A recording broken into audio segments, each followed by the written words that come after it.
Hi, and welcome back to the second part of our lesson about the prepositional case of singular nouns.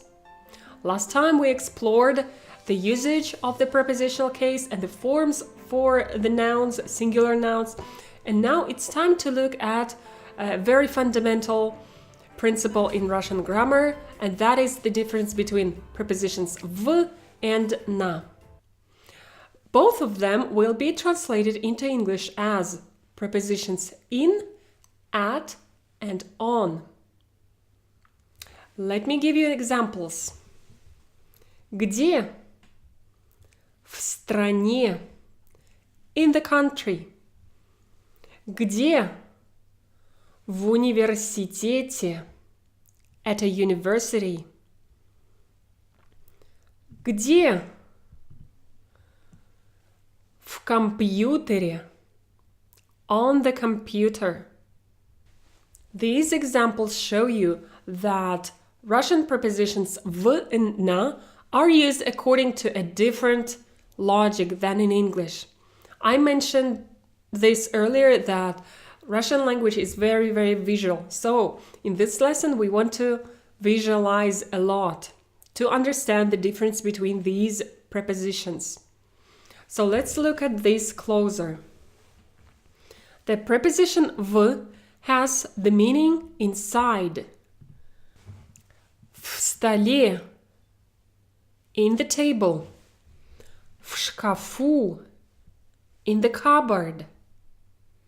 So every time you have something like borders, visible or tangible borders, a ceiling or a roof, enclosed area, use preposition v.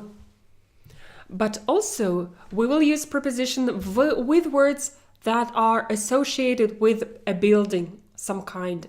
For example, в музее, in the museum, в школе, at school, в театре, in the theater.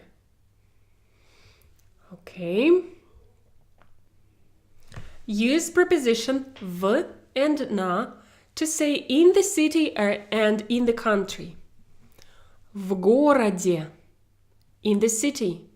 В стране, in the country. Preposition v will be used to say in the forest and in the park. Although there are no visible borders for these places, but still, again, you're inside of the forest, inside of the park, within that territory, or even you can imagine yourself enclosed if you're among the trees. So the idea is basically the same. Preposition v will be used not only to describe something inside of a physical object, but also in a figurative noun. For example, в жизни, in life. В интернете, you're kind of in the system, within the system of internet. Now, preposition na has the meaning outside, in an open area, in an open place. For example, на столе, on the surface of a table. На острове, on an island. На улице, in the street. You're in an open area. На площади. Okay, then preposition na will be used with points of compass. На севере, in the north. На юге, in the south. На востоке, in the east. На западе, in the west. Preposition na will also be used with the following nouns. На заводе, in the plant. На фабрике, at the factory. На почте, in the post office. На вокзале, in the railway station.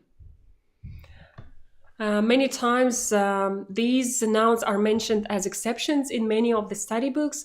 But actually, again, if you visualize when you're saying you're at the factory, you don't really mean you're in the building. You're at the territory of this plant.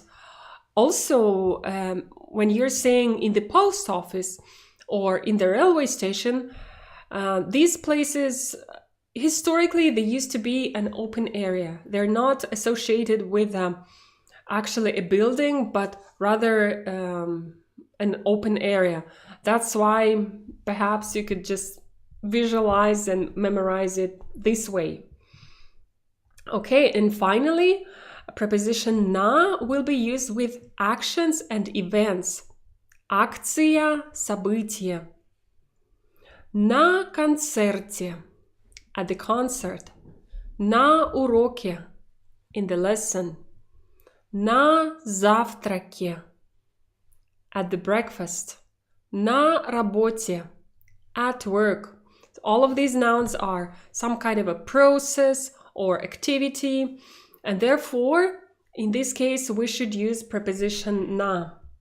And of course, there are some exceptions, like in every language, and these should be memorized. For now, we're just going to have 2 of them, and they are в отпуске, on vacation, в командировке, in the business trip. Although both vacation and business trips are actions, process, but preposition v will be used here. Okay, it seems to me that's about it. We should know about prepositions v and na, and definitely we should be very confident with these prepositions, as your choice and understanding of this concept will transfer later to your upper levels and will be essential for understanding more within the case system of Russian.